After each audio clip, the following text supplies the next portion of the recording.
আসসালামু আলাইকুম রহমতুল্লাহি ওয়া বারাকাতুহু নাহমাদুহু ওয়া নুসাল্লি আলা রাসূলিহিল কারীম আম্মা বা'দ ফাআউযু বিল্লাহি মিনাশ শাইতানির রাজীম বিসমিল্লাহির রহমানির রহিম।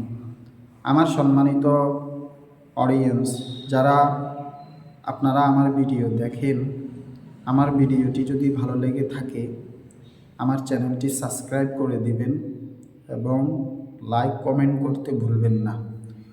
এবার আসেন প্রথম কথা। একজনে প্রশ্ন করলেন যে পাসপোর্ট সাইজের ছবি তোলা শরীয়তে জায়েজ আছে কি নাই। তিনি বললেন, আমি একজন দোকানদার, আমার অন্য কোনো ব্যবসা নেই, শুধু আমি পাসপোর্ট সাইজের ছবি তুলি। এখন এই পাসপোর্ট সাইজের ছবি তোলা, এটার ব্যবসা করা শরীয়ত সম্মত কিনা? ভাই, পাসপোর্ট সাইজের যে ছবিটা আছে, এই ছবিটা বিনা প্রয়োজনে তোলা নিষেধ, আর প্রয়োজনে জায়েজ।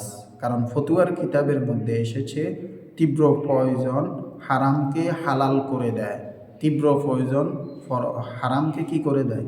হালাল করে দেয়। যেমন আপনি দেশের বাহিরে যাবেন, আপনি পাসপোর্ট বানাইবেন, পাসপোর্ট বানাইতে গেলে আপনার ছবি লাগবে।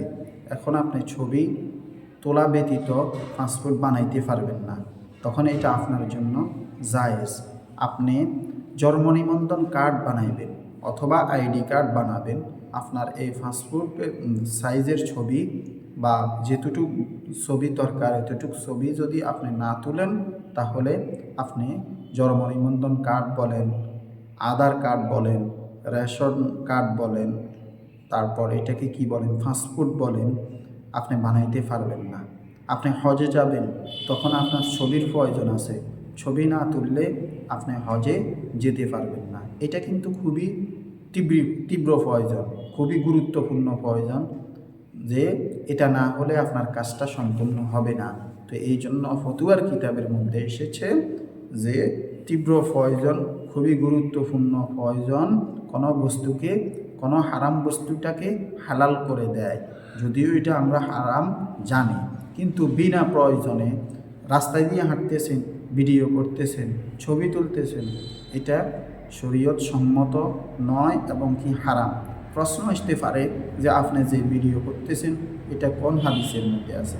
এটা তো প্রয়োজন। আমি এই আলোচনাটা যদি ভিডিও করে যদি আপনাদেরকে না দিই, না পৌঁছাই, তাহলে এই মাসালাটা কি আপনারা কি জানবেন না।